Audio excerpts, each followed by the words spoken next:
Apocalipse capítulo 6, versos 12 e 13.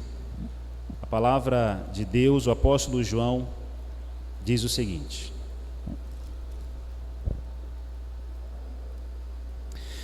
Vi quando o Cordeiro abriu o sexto selo e sobreveio grande terremoto. O sol se tornou negro como saco de crina, a lua toda como sangue. Verso 13. As estrelas caíram pela terra, como a figueira, quando abalada por vento forte, deixa cair seus figos verdes. Aqui no livro do Apocalipse, no capítulo 6, versos 12 e 13, o apóstolo João apresenta uma profecia muito importante. João faz aqui a mesma descrição que Jesus fez em Mateus capítulo 24, verso 29. Veja o que Jesus disse. Logo em seguida, a tribulação daqueles dias, o sol escurecerá, a lua não dará a sua claridade, as estrelas cairão do firmamento, e os poderes do céu serão abalados. Então aparecerá no céu o sinal do Filho do Homem. Todos os povos da terra se lamentarão e verão o Filho do Homem vindo sobre as nuvens do céu, com poder e muita glória.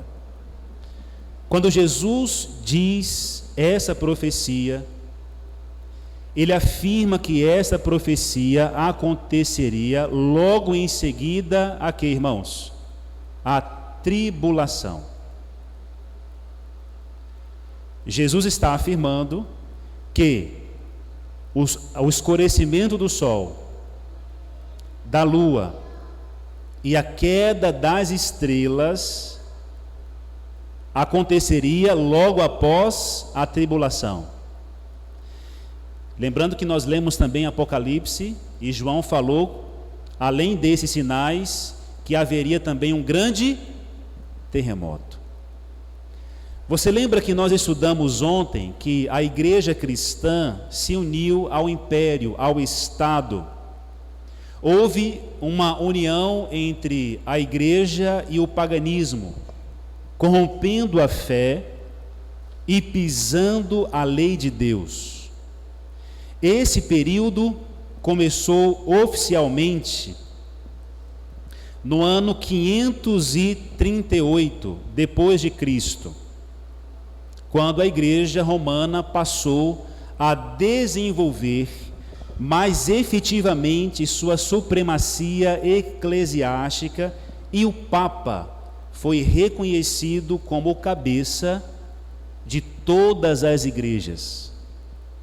Os cristãos fiéis à palavra de Deus foram perseguidos pela própria igreja, porque a igreja se uniu ao Estado, ela se corrompeu, acabou por estabelecer ou formar doutrinas falsas e jogar por terra a lei de Deus.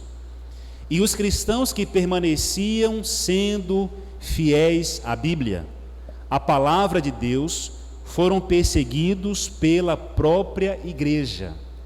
Você lembra que os cristãos sofreram perseguição primeiramente pelos líderes judeus, os líderes do seu próprio povo. Depois os gentios passaram a perseguir os cristãos. Depois Satanás percebeu que a perseguição, a fogueira, a morte, as torturas não era suficiente para destruir o povo de Deus. E então ele se infiltrou, levantou a sua bandeira dentro da igreja cristã. E agora, com a igreja cristã corrompida, ele faz com que a própria igreja persigam aqueles que permaneciam sendo fiéis a Jesus, sendo fiéis à palavra de Deus. Algumas doutrinas que foram incorporadas a esta igreja que se corrompeu, como resultado da sua união com o paganismo. Por exemplo, a doutrina da imortalidade da alma, aonde é dito que o homem morre, mas não morre, que ele depois da morte ainda permanece consciente, ou que está em algum lugar esperando para ir para o céu, ou que foi direto para o inferno, ou que foi direto para o céu. Eles estabeleceram também a doutrina das indulgências, ensinaram ao povo que para obterem a salvação eles deveriam pagar para adquirirem a salvação ou o perdão dos seus pecados. Inclusive, se eles quisessem pagar para perdoar os pecados de algum parente que já havia morrido, era possível. Então, a lei de Deus foi jogada por terra e a justificação pela fé em Cristo Jesus também foi menosprezada. A salvação não era mais pela fé. A salvação não era mais pelo sacrifício de Cristo Jesus. Agora a salvação é pelas próprias obras. Era pelos méritos humanos. E quantos não sofreram por causa disso? Quantos não se martirizavam buscando a sua própria salvação pelos seus próprios méritos, se chicoteando e tantas outras coisas? Sabe, querido, esse período foi um período escuro da história da igreja. Esse período foi o período da Inquisição, aonde muitos foram perseguidos, foram mortos, foram queimados por defenderem a palavra de Deus. E esse período começou oficialmente no ano 538 depois de Cristo, quando a igreja de Roma passou efetivamente ter a sua supremacia eclesiástica sobre todas as outras igrejas, e o Papa passou a ser reconhecido como cabeça de todas as igrejas. Os cristãos fiéis eram perseguidos porque permaneciam sendo fiel à palavra de Deus. Por isso que Jesus disse, logo em seguida, a tribulação daqueles dias. Isso então nos dá a entender que estas profecias aqui apresentadas por Jesus e por João se cumpririam depois desse período, que foi um período de 1260 anos.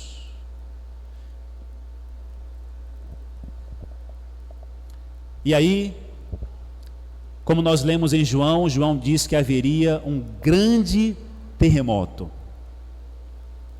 Além do grande terremoto, Jesus diz aqui que o sol se escureceria, a lua não daria sua claridade, as estrelas cairiam do firmamento, os poderes do céu seriam abalados. A pergunta é, irmãos, essas profecias já se cumpriram?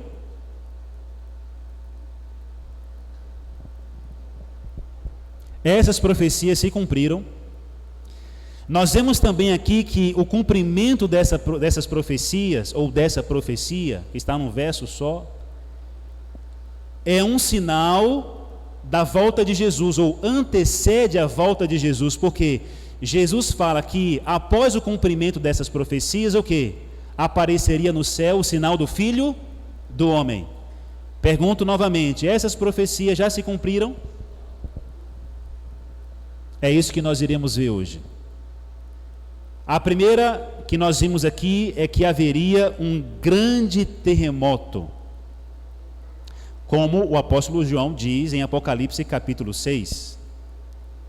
E eu fui buscar na internet algum registro sobre algum grande terremoto que mudou a história, que abalou o mundo inteiro. E eu encontrei uma matéria em alguns sites, e um desses sites foi a BBC News Brasil, e essa matéria foi veiculada também em outros sites conhecidos. E essa matéria diz o seguinte: o terremoto de Lisboa, o desastre que mudou a história e levou a reflexões sobre o papel de Deus. Veja o que diz essa matéria. Era o dia de Todos os Santos. E às 9h30 da manhã, muitos dos devotos moradores da cidade estavam nas igrejas.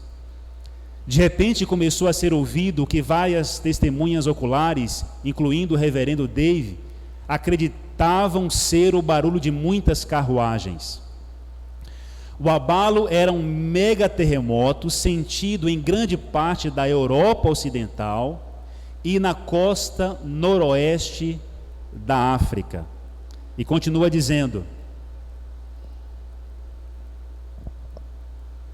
assim que escureceu, toda a cidade parecia brilhar, com uma luz tão forte que dava para ler. Pode-se dizer, sem exagero, que houve incêndios em pelo menos 100 lugares ao mesmo tempo, e continuou como isso, desta forma, por 6 dias sem interrupção. Para a celebração religiosa, todas as velas das igrejas e catedrais haviam sido acesas, que quando caíam, multiplicavam suas chamas. Nós temos aqui, querida igreja, o relato de um terremoto que ficou para a história. E veja o que está escrito no livro O Grande Conflito sobre esse terremoto. Em cumprimento dessa profecia, em 1755, ocorreu o mais terrível terremoto que já se registrou, conhecido como o terremoto de Lisboa. Estendeu-se pela Europa, África e América. Foi sentido na Groenlândia, nas Antilhas, na Ilha da Madeira, na Noruega e na Suécia, na Grã-Bretanha e na Irlanda, numa extensão de mais de 10 milhões de quilômetros quadrados. Na África, o choque foi quase tão violento quanto na Europa, e grande parte da Argélia foi destruída. Uma vasta onda varreu a costa da Espanha e da África, submergindo cidades. Além disso, continua dizendo, o terremoto ocorreu num dia santo, confirmando que a matéria que nós lemos disse. Na verdade, a matéria escreveu muito depois do que o livro foi escrito, do que isso aqui foi registrado. O terremoto aconteceu no dia santo em que as igrejas e conventos estavam repletos de pessoas, das quais muito poucas escaparam. O terror do povo foi indescritível. Ninguém chorava, estava além das lágrimas. Corriam para aqui e para acolá, em delírio, com horror e espanto, batendo no rosto e no peito e exclamando: misericórdia, é o fim do mundo. Mães esqueciam-se dos seus filhos e corriam para qualquer parte, carregando crucifixos. E, infelizmente, muitos corriam para as igrejas em busca de proteção, mas em vão foi exposto o sacramento. Em vão as pobres criaturas abraçaram os altares, imagens. Padres e povo foram sepultados em ruína comum. Aqui, irmãos, está o registro do cumprimento da primeira profecia citada por João no capítulo 6 e por Jesus. Na verdade, Jesus não cita o grande terremoto, mas João cita no capítulo 6.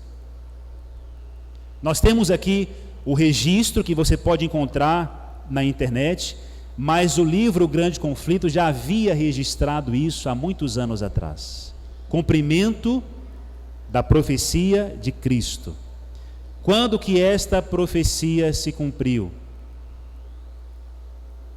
Ela se cumpriu no final do período da tribulação.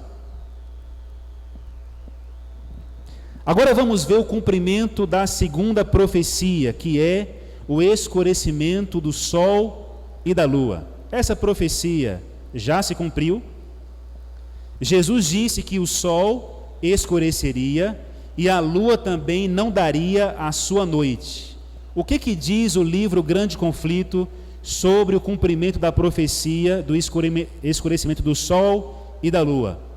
25 anos mais tarde do cumprimento da profecia do grande terremoto, apareceu o sinal seguinte mencionado na profecia: o escurecimento do sol e da lua. Os 1270 dias, 60 dias, ou anos, terminaram em 1798. Um quarto de século antes, a perseguição cessara quase que completamente. Em seguida à perseguição, o sol deveria escurecer-se e a lua deveria se tornar como sangue. Isso aconteceu no dia 19 de maio de 1780. Cumpriu-se esta profecia. Então a profecia do grande terremoto aconteceu no ano de 1755, e a profecia do escurecimento do sol e da lua se tornando em sangue aconteceria em 1780, no dia 19 de maio. Agora veja, alguns relatos que eu encontrei sobre o cumprimento dessa profecia na internet. Veja, esse site aqui, ele diz o seguinte: há 240 anos, uma misteriosa escuridão trocava o dia pela noite na Nova Inglaterra.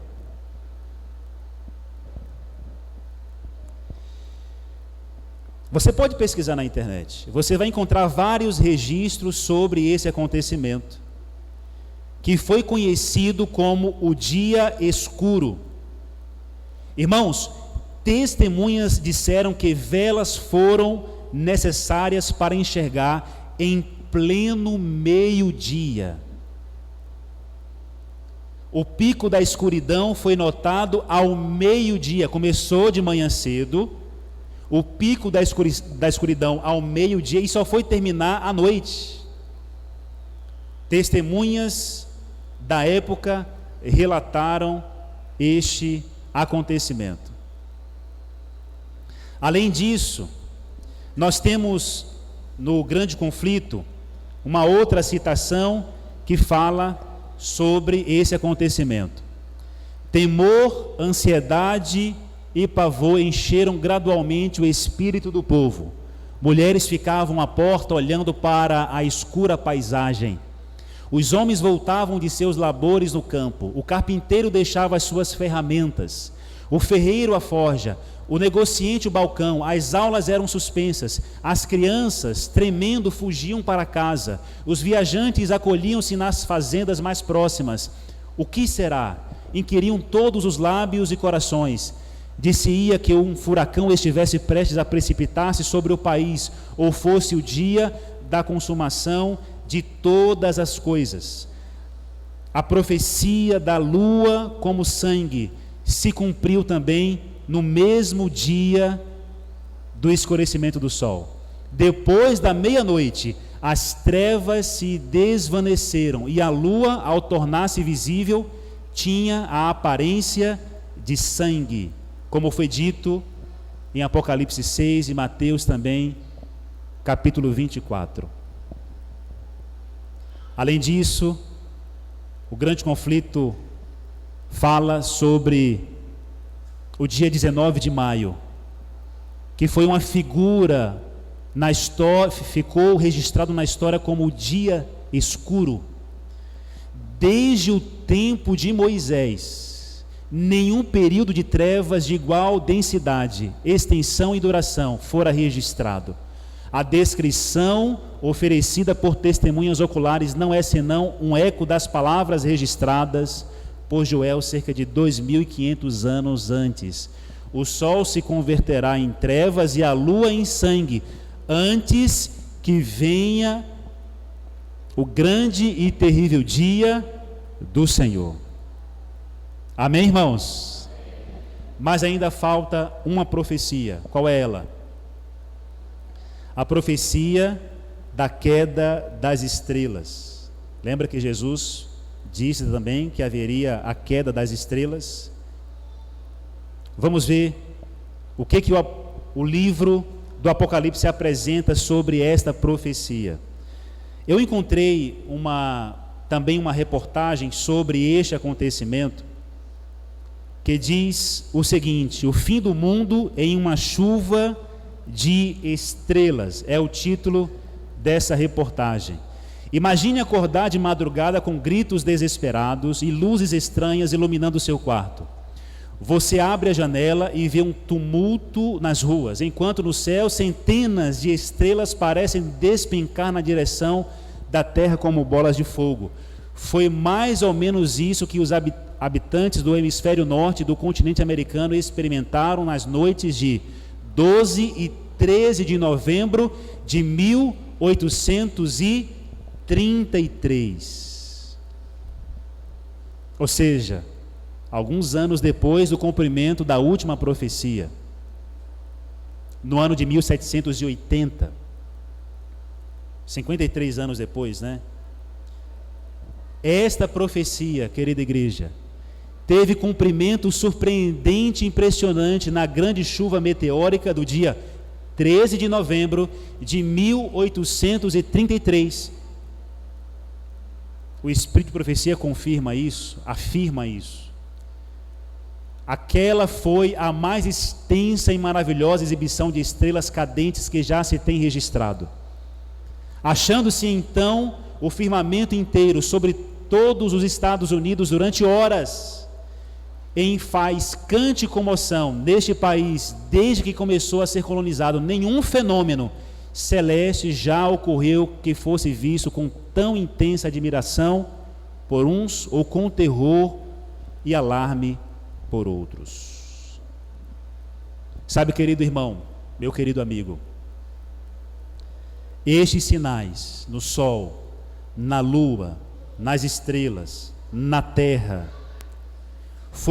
não foram os únicos sinais, não foram os únicos eventos dessa natureza, mas os que melhor atenderam às especificações da profecia. Esses acontecimentos marcaram o início de um novo tempo, de uma nova fase da história da igreja cristã. Eles foram dados no final de um período de sofrimento, de perseguição, de morte do povo de Deus, onde a lei de Deus foi pisada, onde os cristãos eram humilhados, e isso durou milhares de anos, para anunciar que breve Jesus voltará. Imagina você estar passando por um momento difícil na vida, um momento de tribulação, de provação, aonde você não aguenta mais, mas você tem uma promessa, você tem uma palavra no coração. Jesus diz para você: olha, filho, quando isso acontecer, saiba que eu estarei voltando. Imagina como foi a reação desse povo nesse tempo, um povo que era perseguido, um povo que era oprimido, ao verem as profecias se cumprindo. Eles passaram a viver a expectativa da volta de Jesus. Amanhã nós iremos ver na mensagem sobre isso, o povo que, através do estudo dessas profecias e do cumprimento dessas profecias em seu tempo, passou agora a viver a expectativa da volta de Jesus de maneira imediata. Uma história muito importante, fascinante. Imagina, querido, essas profecias foram dadas e se cumpriram para mostrar o início de uma nova fase e para mostrar para o povo de Deus que breve Jesus voltaria. Você lembra o que está escrito em Lucas capítulo 21, verso 28? Ora, ao começarem estas coisas a suceder, exultai e erguei a vossa cabeça, porque a vossa redenção se aproxima. A vossa redenção se aproxima. Sabe, queridos, nós estamos na iminência da volta de Jesus, porque a profecia diz que esses acontecimentos iriam se cumprir após a tribulação e antes da segunda volta de Jesus. Nós estamos entre esse período da tribulação do povo de Deus e a segunda volta de Cristo. Nós estamos vivendo na iminência da volta de Jesus e estamos nós vivendo a expectativa da volta de Cristo. Será que a palavra de Deus arde em nosso coração? As verdades apresentadas na palavra de Deus despertam o nosso coração para a verdade, para a necessidade de estarmos preparados para esse grande dia? Infelizmente, alguns acabam desistindo da fé. Alguns aceitam a Cristo, começam a sua caminhada, e quando enfrentam algumas tribulações e provações, acabam por desistir da fé. Nadam, mas estão correndo o risco de morrer na praia. Algumas pessoas, querida igreja do Camboatã, já estiveram nesta igreja, já fizeram parte dessa igreja, já estiveram envolvidos na obra do Senhor, mas infelizmente hoje não se encontram mais aqui. Desistiram de perseverar, não permaneceram. E nós sabemos que só irão receber a coroa da vida eterna aqueles que continuarem perseverando, aqueles que continuarem a caminhada. Não podemos desistir, até podemos, mas iremos perder a maior promessa de todas, a promessa da vida eterna. Você já pensou em desistir alguma vez? Você já pensou em parar, em chutar o balde, jogar tudo para o alto? Não desista. A igreja é o instrumento de Deus para a salvação do homem. Por mais que ela seja defeituosa, é o instrumento de Deus. A nossa redenção se aproxima. As profecias se cumpriram, estão se cumprindo. O evangelho está sendo pregado a todo mundo. Em breve Jesus voltará. Amém? Você tem um desejo nessa noite de afirmar para Jesus: Senhor, eu irei continuar, eu irei permanecer, aguardando a tua volta. Alguns anos atrás, eu resolvi correr a São Silvestre. Morava aqui já em Paragominas e fui participar da São Silvestre. 15 quilômetros. Nunca tinha corrido 15 quilômetros. E eu comecei a treinar. E eu cheguei nos 3 quilômetros, depois consegui fazer 5, depois 6. Aí não conseguia passar dos 6. Quando estava perto do final do ano, consegui fazer 10, ali na avenida do Parque Ambiental. E eu falei: Senhor, acho que os 15 vai ser lá na São Silvestre mesmo. E eu cheguei em São Paulo, cheguei na Avenida Paulista, mais de 25 mil pessoas, uma multidão. Pessoas novas, jovens, idosos, pessoas magras, obesas, todos estavam ali. É um momento de superação, no último dia do ano. E quando eu comecei a corrida, aquela multidão impulsionava a gente. Parece que a multidão joga você para frente e você não sente o cansaço, parece que você não toca no chão, e foi uma emoção muito grande. Mas quando chegou ali nos 7, 8, 9, 10 quilômetros, as pessoas começavam a se distanciar uma das outras, e eu comecei a cansar. E eu falei: eu acho que eu não vou conseguir, eu vou parar, eu vou caminhar, vou sentar um pouco. Mas quando eu via aqueles velhinhos de 70, 80 anos, tudo passando de mim, irmãos, eu falei: não posso parar não, tem que continuar. E tem um sensor que eles colocam no tênis, que mostra se você completou a corrida, né? Vai passando e vai comprovando que você está na prova. E quando chegou na última reta, uma ladeira de 2 quilômetros, eu falei assim: meu Deus, e agora? As pessoas paravam naquela ladeira, as pessoas passavam mal, ficavam jogadas na calçada, outras tentavam ajudar, a ambulância vinha para prestar socorro, muitos paravam e desistiam. E eu confesso para vocês que eu cheguei a caminhar um pouco, mas eu continuei, depois retomei a corrida. E nossa, como foi especial quando eu terminei a ladeira, virei a esquina da Avenida Paulista e vi a linha de chegada. E ali as forças voltaram. E eu completei a corrida e recebi a minha medalha. A medalha de quem completou a São Silvestre. Sabe, querido, a vida cristã é uma corrida. É uma corrida que muitos acabam desistindo de correr. A vida cristã é uma experiência que às vezes cansa, que às vezes tem momentos de desânimo, de decepção. Alguns pensam em parar e param. Mas quando a gente vê aquelas pessoas que talvez tenham muito mais limitações que nós, continuando, perseverando, quando a gente olha para a história passada e vê esses homens e mulheres que permaneceram sendo fiéis à palavra de Deus, mesmo em meio à provação, mesmo em meio à tortura, mesmo em meio à fogueira, isso nos dá ânimo para continuar. Isso nos mostra que nós podemos continuar e completar a corrida. E nessa noite, eu e você podemos fazer um compromisso.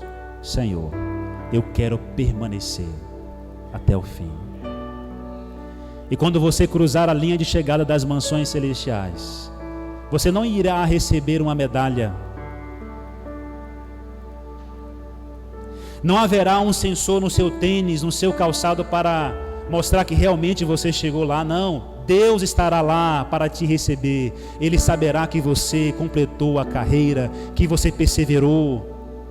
E você receberá das mãos do próprio Jesus a coroa da vitória, a coroa da vida eterna. E estaremos juntos para sempre com o nosso Senhor.